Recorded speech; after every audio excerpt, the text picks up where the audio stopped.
Well, we're definitely going to have a fun game to talk about for this episode of Video Game Reviews. And this is one that I actually originally covered in our original version of this series, but now we're going to be talking about it again because this game had a remake come out earlier this year on the Nintendo Switch. And that game, as you can see here, is Paper Mario: The Thousand Year Door. Now, I chose to talk about that game for this episode, well, the Switch version of it anyway, because because it was around this time, 20 years ago, that the game first released in North America. And as a result, I thought, why not cover the Switch version for an episode of this revival series? And so, for that reason, that is the game that we're going to be talking about in this episode. Now, the Paper Mario series, of course, first began on the Nintendo 64.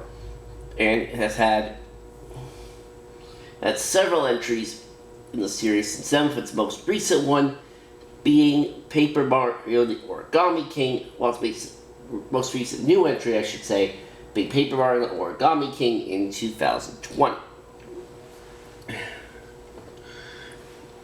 Now, of course, this game takes place in the town of Rogueport,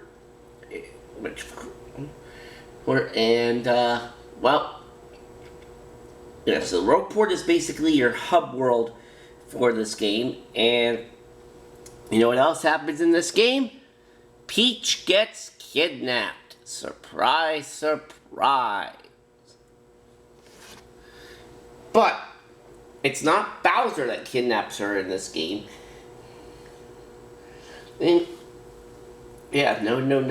It's a different character. The Shadow Queen.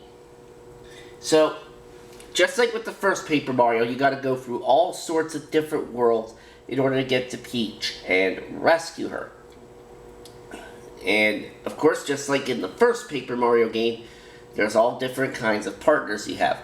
You do have your Goomba partner, just like in the first game, which in this case is Goombella. And then, of course, you also have Koops. And this is definitely a very fun game. Like, lots of witty humor, great battles, but the way and plus, not to mention, the classic formula, which every Paper Mario game should have. Now, I would say the difficulty for this game is about the same as the original one, and of course you'll probably do very well at this game if you know what you're doing. Now, in terms of my run, I only died 4 times in total in this game, and this was another one that Brandon Hinkle was helping me out in a lot.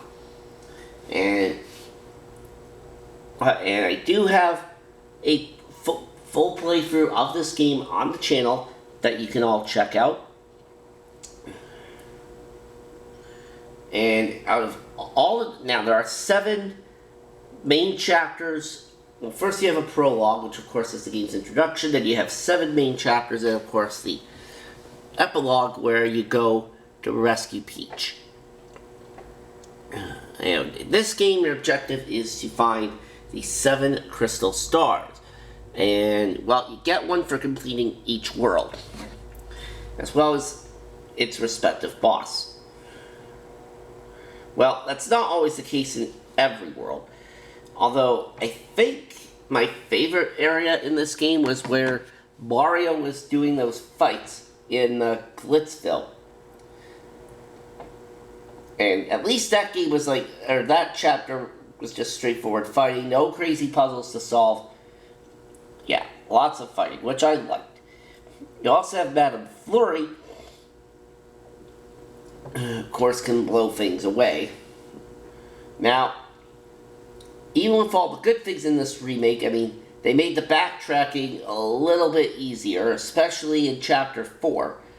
But sometimes it is still a bit of a pain. And In fact, that big tree that you go into in Chapter 2, it is very easy to get lost in there. But I did manage to make it through, so props to me. And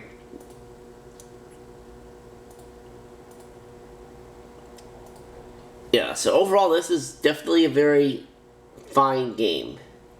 Now, the Shadow Queen boss fight at the end, that is a pretty long one. Well, yeah, it's a pretty long one, but it's still a really exciting fight. Probably one of the most exciting boss fights I've ever had in any game.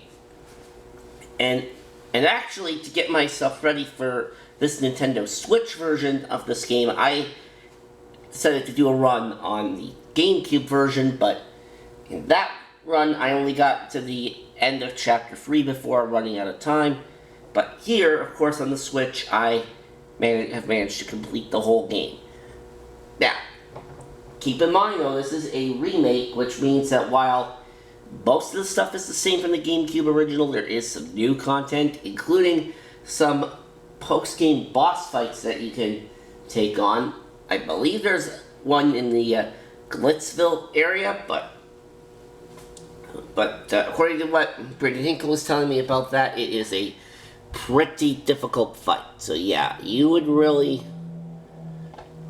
need to use a lot of strategy to win that one. And because this is an RPG game, it also means it's a bit of a long game.